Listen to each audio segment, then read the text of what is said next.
I still remember the exact moment my quiet suburban life exploded, the flashing red and blue lights bouncing off my garage door, my neighbors standing in their driveways pretending not to stare, and the HOA president across the street holding her phone up like she'd just caught me committing a felony. What she didn't know was that the man she'd decided to destroy over a backyard barbecue had spent most of his adult life dealing with people who abused power for a living. And by the time this was over, she was going to learn the hard way that threatening the wrong family can unravel your entire world. We had only lived in Maple Ridge Estates for 3 weeks when it happened. 3 weeks. Long enough to unpack boxes, learn which floorboard creaked in the hallway, and start believing we'd finally made the right move.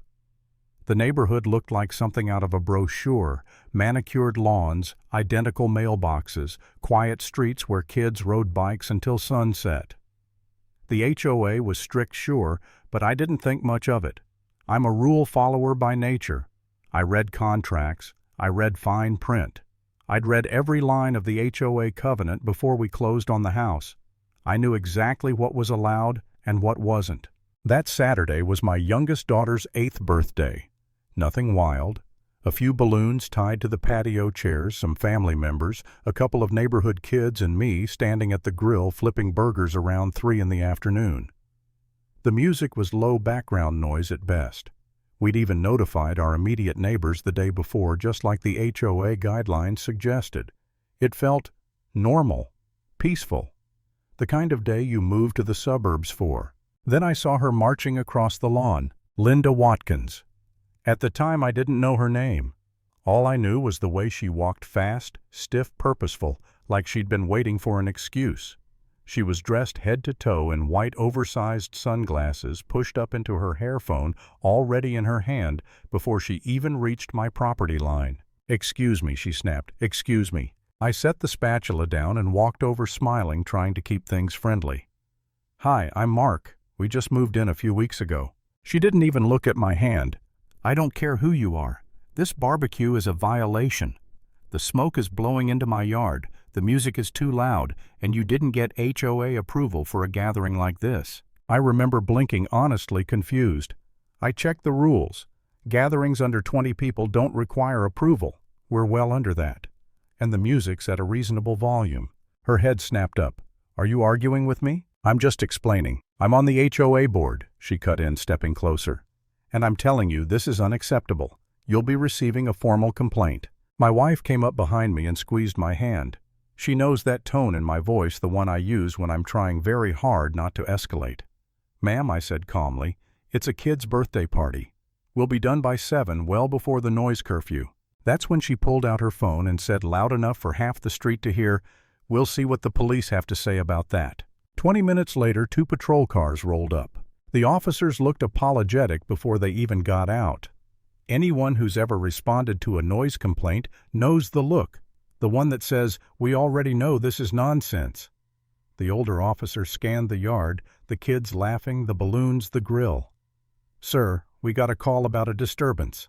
I showed him the HOA guidelines on my phone. He nodded. "You're well within your rights." Linda jumped in, voice sharp. "He's violating multiple HOA codes. The smoke, the noise, that's a civil matter," the officer said, cutting her off politely. "Not a police issue." Her face turned red. After the officers left, she stood at the edge of my driveway filming us. "This isn't over," she called out. "I promise you that." At the time, I could have filed a complaint about her behavior. I didn't. I wanted to understand exactly who I was dealing with.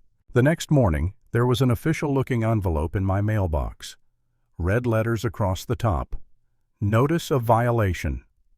According to the letter, I owed $500 for an unauthorized gathering, $300 for a noise violation, and $200 for improper outdoor cooking, creating a nuisance. Signed by Linda Watkins, HOA Compliance Officer. None of those violations existed. I sat at the kitchen table with the covenant spread out in front of me, rereading sections I already knew by heart. We hadn't broken a single rule. Not one. The fines were completely fabricated. That evening, I walked over to her house with the letter and my documentation. Her husband answered the door.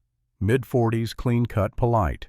The kind of guy who looks uncomfortable before anything even happens. "Hi," I said. "I'm Mark from next door. Is Linda home?" He hesitated. "I'm David." Linda appeared behind him, arms already crossed. "What do you want?" I handed her the letter. "These fines reference rules that don't exist. I've documented that we were in compliance." She barely glanced at it. "The board has discretion to interpret the rules." "That's not how HOA enforcement works legally," I said. "You can't invent fines." Her eyes narrowed. "Are you threatening me?" She turned to her husband. "David, he's threatening me." He looked torn, like he wanted to disappear into the floor. "Look, man, maybe just stay out of this." Linda stepped forward. "You pay those fines by Friday or they double. And if I see any more violations, I'll make sure living here becomes very uncomfortable for your family." That was the first time I felt that tightness in my chest. The realization that this wasn't about rules, it was about control.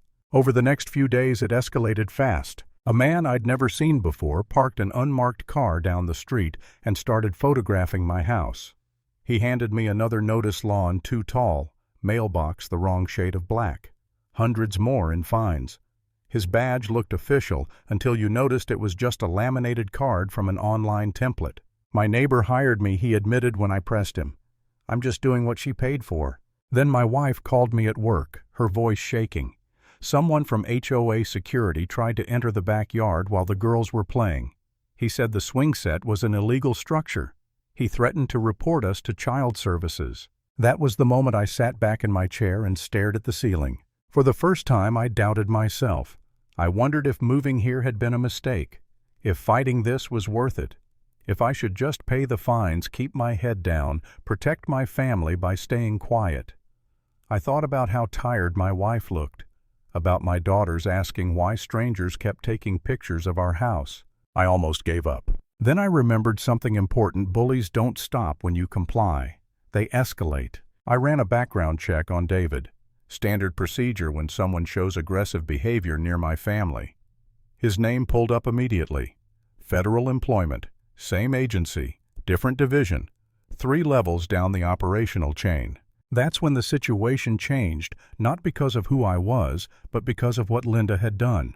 Fraud, harassment, impersonation, false threats involving child services. Those weren't HOA issues. Those were crimes. I documented everything and forwarded it to the county prosecutor. I sent David an email from my work address.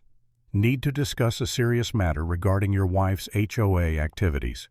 My office. Monday, 9 a.m. He showed up early, nervous, pale. I slid the folder across the desk. Photos, fake badges, threats, notices. His hand shook as he flipped through it.